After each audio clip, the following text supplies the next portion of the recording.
የኮነው በተሰጠ እድሜ ውስጥ ምን ሰራ በተሰጠሽ ምን ሰራሽ ነው። ነፍስ ትጠየቃለች። ሞት እንደሆነ አይቀር ብንፈራው ብንሸሸው ምን ብንንከባከበው ስጋችን መጨረሻ ላይ መፍረሱ አይቀርም። እግዚአብሔር መጨረሻችንን ያበጅልን። ስለዚህ እግዚአብሔር ነው ትልቁ ዳኛ፣ ፍትሃዊ ዳኛ።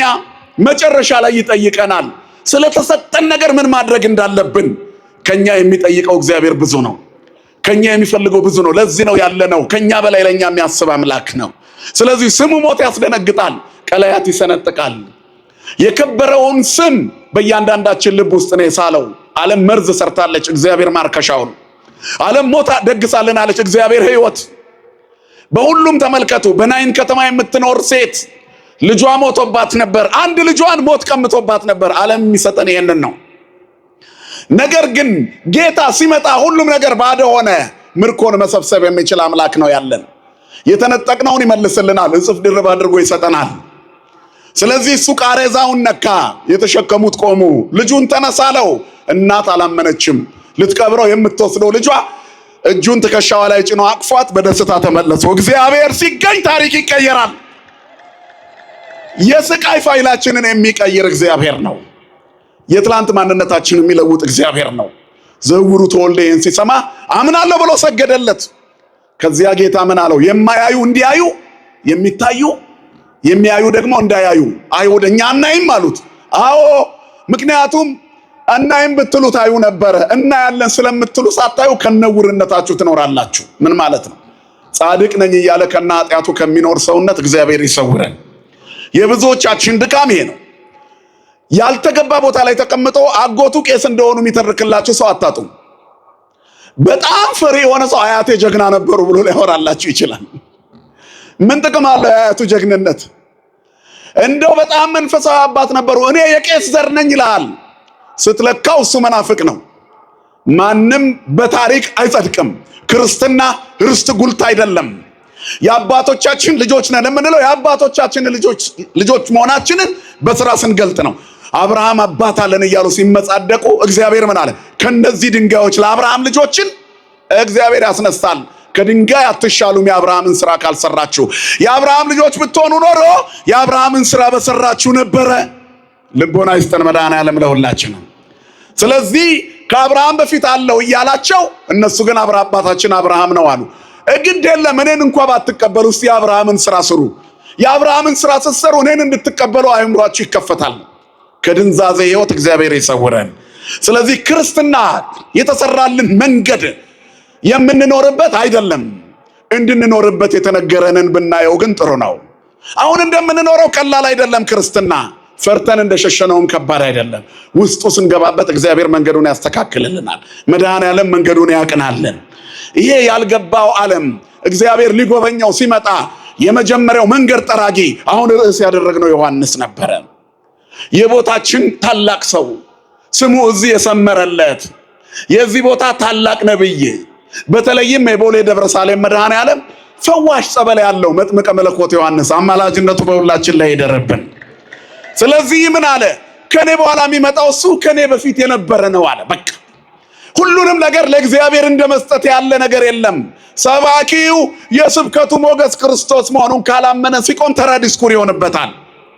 ካህኑ የክህነቱ ግርማ ሹመት የሰጠው እግዚአብሔር መሆኑን ካላመነ እጁ ቆራጣ ይሆንበታል። አሳልሞ ሰይጣን አያስለቅቅም። አጥምቆ በሽታን አያድንም። ክርስቶስን ራስ ካላደረገ፣ የቤተ ክርስቲያኒቱን ቀኖና ካልጠበቀ፣ ለራሱ ክብር ካልሰጠ፣ በሚሞት ስጋው ላይ ኃጢአት እንዳይነግስ ካልጣረ፣ በሃይማኖት ካልተመላለሰ ጥቅም የለውም። ምእመኑ 90 ጊዜ ነጭ ልብስ ቢለብስ፣ ዋጋው ውድ የሆነ የጥበብ ቀሚስ ብታሰፋ፣ ምእመኒቱ እግዚአብሔርን በትክክለኛ ማንነቱ ካላወቀችው ዲኮሬሽን ብቻ ይሆናል። ነጠላ ብቻ የሚያሳይ ክርስትና ከመያዝ መድኃኔዓለም ይጠብቀን ሁላችንንም። ስለዚህ ክርስትና የሚጣፍጠው ሲናገሩ ሳይሆን ሲኖሩት ነው። በእግዚአብሔር ፊትም ብዙ መናገራችን አይደለም፣ ስራችን ነው የሚታየው። ስለ ዕውቀት አይሁድን የሚያክል ሊቅ ማንም የለም። ነገር ግን እግዚአብሔር ሲሰራ ደስተኞች አይደሉም። በሚሰራው አምላካቸው ቀኑ። የዚህ ዓለም ሰዎች እግዚአብሔርን ይጋፋሉ። ዓለም በስጋው በጣም ስግብግብ ሲሆን እግዚአብሔርን ይጋፋል። በዚህ ምክንያት ነው እኮ ጭንቅ የበዛባት ዓለም ላይ የምንኖረው። እንድንኖረው መስመራችን መስተካከል አለበት። ተራራው ዝቅ ማለት አለበት። ትዕቢተኞች ትሑታን መሆን አለባቸው።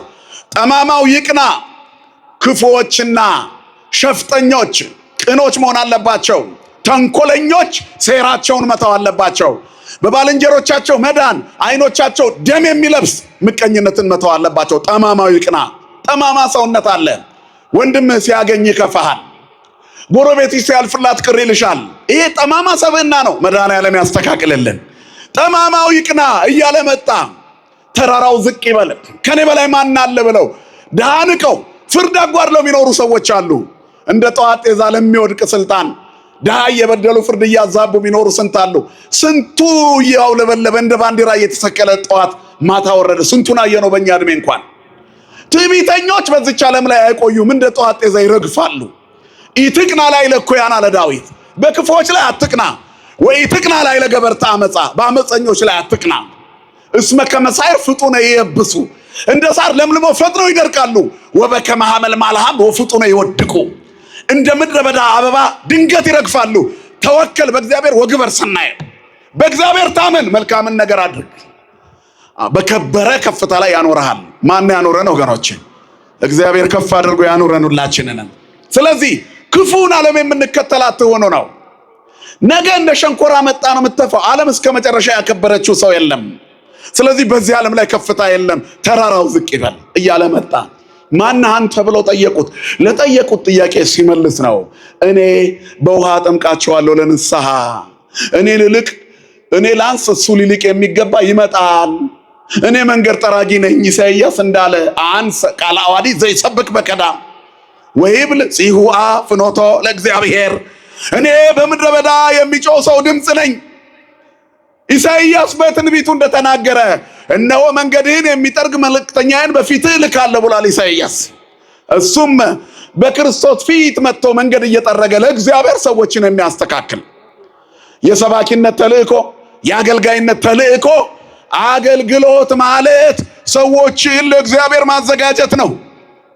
የዘመኑ አገልጋዮች ሰዎችን ለራሳችን ነው የምናዘጋጀው፣ ለኑሯችን፣ ለጓዳችን፣ ለልብሳችን፣ ለተጥቁርሳችን። በዚህ ምክንያት ልጆቻችን ገንዘብ የሌላቸው ድሆች ከሆኑ ጊዜ አንሰጣቸውም፣ አናዳምጣቸውም፣ ምንም የሌለውን አንሰማውም። ስለዚህ እኛ በገንዘብ የምንገዛ ሰዎች ሆነናል። እግዚአብሔር ከዚህ ይሰውረን። ዮሐንስ ያስተምረናል።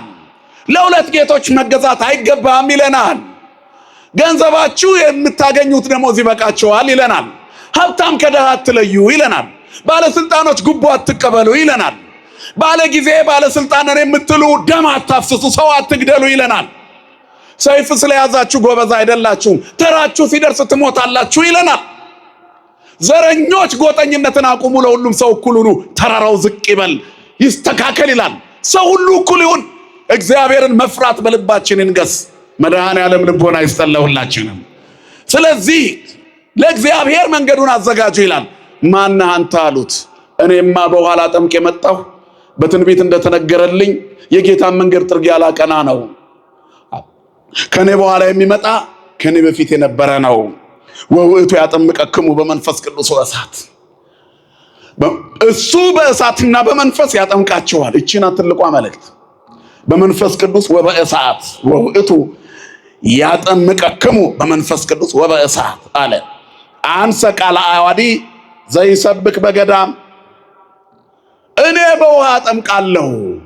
አንሰ አጠምቀክሙ በማይ፣ እኔ በውሃ አጠምቃለሁ፣ እርሱ ግን በእሳት ያጠምቃቸዋል። በምን ያጠምቃቸዋል? በእሳት። አዲስ ኪዳን በእሳት ጥምቀት የተመሰረተች ናት ነው መልእክቱ፣ ትልቁ መልእክት። ቤተ ክርስቲያን በእሳት የተጠመቀች ናት። ቤተ ክርስቲያን ማለት እኔና እናንተ ነን። ህዝቡ ቤተ ክርስቲያን ይባላል። ይሄ ጉባኤ ህንፃው፣ ማደሪያው፣ ስጋው ደግሞ የሚፈተትበት ቤተ ክርስቲያን ይባላል። አንዱ ምዕመን አማኙ ብቻውን ምን ይባላል? ንገሩኝ እንጂ ቤተ ክርስቲያን ይባላል። ከሶስቱ አንዱ እንኳ ቢጎድል መኖር አይቻልም። ምዕመናን አንድ ላይ ቢኖሩ መስዋዕት የሚሰዋበት ህንፃ መቅደስ ከሌላቸው ዋጋ የላቸውም። በዚህ ምክንያት ነው ዛሬ ምዕመኑም ይታረዳል፣ መቅደሱም ይቃጠላል። ክርስትና ግን በእሳት አይጠፋም። ምክንያቱም እሳት በእሳት አይጠፋም። እግዚአብሔር በየገጠሩ እየታረዱ ላሉ ክርስቲያኖች ዋስ ሞገስ ይሆናቸው። የክርስቲያኖች መታረድና ሞት ከዘመነ ሰማዕታት ጀምሮ ከሐዋርያት ዘመን ጀምሮ ያለ ነው። አንዱ ስለ ሁሉ ሞቷል፣ ሁሉም ስለ እርሱ ይሞታሉ። እኛ የምናለቅሰው ለገዳዮች ነው። እጃቸው የዛለለት ሰይፍ ቀርቶ እጅን ጣት ማንሳት ያቃታቸው ቀን ሞገስ የሚሆናቸው አምላክ የለም። የመድኃኔዓለምን ፍጥረት ያረዱ እጆች የሚቆረጡበት ጊዜ ይመጣል። በእኛ ኃጢአት ምክንያት ግን የገጠሪቷ ቤተክርስቲያን መከራ እያየች ነው። እኛ ከተማ ውስጥ ጾም ሽረን እንበላለን፣ ካህን ለካህን እንነካከሳለን። ምእመኑም አባቶቹን አያከብርም። ብዙ ጊዜ ተከታይ ያላቸው ሰዎች አባቶቻቸውን የሚሳደቡ ናቸው። ፌስቡኮቻችን ስድብ ላይ ነው ያሉት። ምእመናኖቻችን ደግሞ በገጠር እየታረዱ ነው። እኛም በቁም እየሞትን ነው። ቤት በኩል ነው እንደው ለመድነው ዜናውን። እረ አባቶቻችንን እግዚአብሔር ያኖርልን። እውነት በገጠር እየታረዱ ያሉ አባቶቻችንን ያኖርልን። መድኃኔዓለም ሞገስ ይሆናቸው። የሚያሳዝን መከራ ውስጥ ነው ያለነው። አናለቅስም፣ ዜና ሆኗል። በቃ አይተን እንበሳጫለን። እከሌ ምን አለ ስለታረዱት ሰዎች ምን ብናወራ ምን ጥቅም አለው? አሁንማ ፈራን። ምላሳችን የሚያባዛ ሁሉ መሰለን። እንዴት ውሎ ይሆን የአርሲ ምዕመናን ዛሬ እንዴት አድረው ይሆን? በእናታችሁ ነገ ደግሞ ምን እንሰማ ይሆን? እንደው መድኃኔዓለም ይድረስላቸው። በሁሉም ነገር ግን ፍጻሜውን የምናየው ቅድም መምህራችን መምህር አስራት እንደተናገሩት መከራ የክርስቲያኖች የልምድ ህይወታቸው ነው። ልምድ መቅሰሚያቸው ነው። ለክርስቲያኖች የእግዚአብሔር ለመሆናቸው በየቀኑ ይለማመዱታል። እስመ በእንቲአሁ ይቀትሉነ ኩሎ አሜረ ወኮነ ከመ አባግ ዘይጠቡ።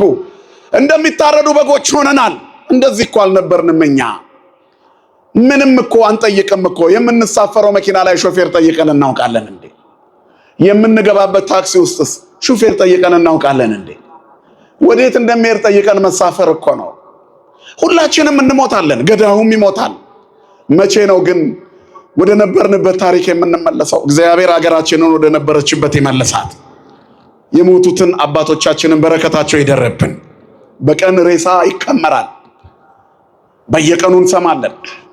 ከዛ ትንሽ ሳምንት እንፎክራለን፣ እናልፋለን። ግድ የላችሁም፣ በየቤታችን እናልቅስ። አዋጅ ተነግሮ በአባቶቻችን ምህላ እስከሚታወጅ ድረስ እኛ ግን ማልቀሳችንን አናቆም። በግል መቼም አዋጅ አንጠብቅም። ማን ነው ይህንን ከሰማ በኋላ ቆሞ አንድ ሰላም ለኪ የሚደግም ከኔና ከእናንተ መሃል? ምን ጥቅም አለው? ብናውቅ ዙግዘት ምን እንደሆነ ገዳዮቹ አያውቁ። ምን ብለን እኮ እንደምናስቆመው ግራ ገባን። ሰውነታችን እኮ እንደ ይሄን ዜና በመስማት እኮ በሰቀቀን አለቀ። ያሳዝናል እኮ። የኔ ልጅ ቢሆንስ እየታረደ ያለው እዛ ጋር፣ የኔ እናት ብትሆንስ፣ የኔ አባት ቢሆንስ? በዚህ ደረጃ አስቡት። እግዚአብሔር ሞትን ከኢትዮጵያ ክርስቲያኖች ላይ ያንሳላችሁ። ለነሱ ሰማዕትነት ነው፣ ለኛ ግን በየቀኑ ይቆረጣጥመናል። ህመም ነው፣ ህመም። ይሄ የቤተ ክርስቲያኒቷ ገጽታ ነው። በቃ አምናችሁ ተቀበሉ። ግን በዚህ ዘመን እግዚአብሔር እኛ እንድንመለስ ስለፈለገ በአስፈሪ ዜናዎች ተሞልቷል ጆሮአችን። እንድንደነግጥ እግዚአብሔር ኃይል ይስጠን። ስለዚህ አንዱ ስለ ሁሉ ሞቷል፣ ሁሉም ስለ እርሱ ይሞታሉ። ይህን ደግሞ የፈጠረው በእሳት መጠመቋ ነው።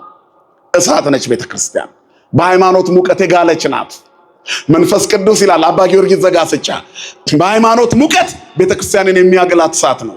ወደ እሳትነት ስንቀየር የሞት ፍርሃታችን ይወገዳል። አንዳንድ ጊዜ የምንለው ነገር አለ። እኛም እኮ እዛ ብንሆን ኖር ይሄን የሟች ነበርን። እኛ ፈሪ ስለሆንን እዛም ብንሆን አንሞትም፣ አይተባችንን እንበጥስ ነበር።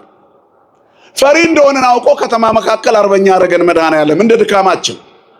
ብርቱ ስለሆኑ እነሱን ሰማዕት አደረጋቸው። በረከታቸው በእኛ ላይ ይደርብን። እኛ ፈሪዎች ነን። ይህን እንኳን ለመናገር እንፈራለን። መናገር እንኳን ፈርተናል። እየሞትን ነው ማለት እንኳን ፈራን። አረ ይሄንን ብናገር ታሰር ይሆን? ሞትኩ ማለት የሚያሳስር ከሆነ ከሞትኩ ቆየው ማለት እኮ። መድኃኔዓለም ልቦና ይስጠላሁላችሁ። የሚያስቆሙ ሰዎችንም እግዚአብሔር ያንሳልን። ይሄ ሁሉ ግን ለሚመጣው ነገር ጥላ ነው። የእግዚአብሔር የመሆናችን ምልክት ነው። ቤተክርስቲያን በእሳት ወንዝ የመጠመቋ ምልክት ነው። አልጋ በአልጋ በሆነ ኑሮ ዓለም ላይ ልትኖር አልተጠመቀችም። ይህን ነው ያለው ዮሐንስ። ወውእቱ ያጠምቀክሙ በመንፈስ ቅዱስ እሳት፣ እሱ ከኔ በኋላ የሚመጣው በእሳትና በመንፈስ ቅዱስ ያጠምቃቸዋል። በእሳት ትጠመቃላችሁ። የእሳት ጥምቀት ቤተክርስቲያን የተጠመቀችበት ጥምቀት ነው።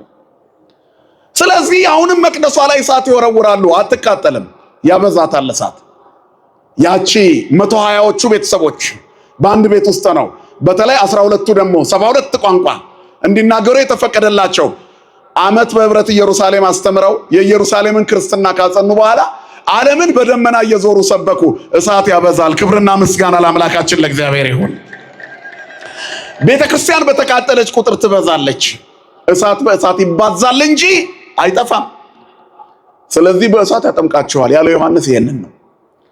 ይሄ እርሱ በእሳት ያጠምቃቸዋል ብሎ ጌታ የተናገረው ቃል በዚህ ሳምንት ተፈጸመ። መንፈስ ቅዱስ በሐዋርያት ላይ ወረደ። ደስ ይበላቸው። ክብርና ምስጋና ለአምላካችን ለእግዚአብሔር ይሁን። ቤተ ክርስቲያን በእሳት ተጠመቀች። ተጠምቁ አርድእት በፈለገ እሳት እምሰማየ ሰማያት ዘውህዘ ይላል። ከሰማይ በወረደው የእሳት ወንዝ የጌታ ደቀ መዛሙርት ተጠምበቁ። ውእየ ሶከ ኃጣውኢሆሙ የኃጢአታቸው እሳት ተቃጠለ። ወስጋሆሙ ሰኢውእየ ስጋቸው ግን አልተቃጠለም። እግዚአብሔር እሳት ነው። ቸርነቱ እሳትነቱን ይጎርደዋል። እግዚአብሔር እሳት ነው። እኛ ላይ ሲያርፍ ኃጢአት ያደርገናል። እግዚአብሔር እሳት ነው። አረማውያን ሲያርፍ ያቃጥላቸዋል። ስራውን መስራት አያቆምም እኮ። የሚደርስብንም በደል እናስባለን እንጂ እግዚአብሔር ለእያንዳንዱ ዋጋውን ይከፍለዋል። ወይ ፈድዮ ለኩሉ በከመ ምግባሩ ነው መጽሐፍ ነው። ሁሉም የዘራ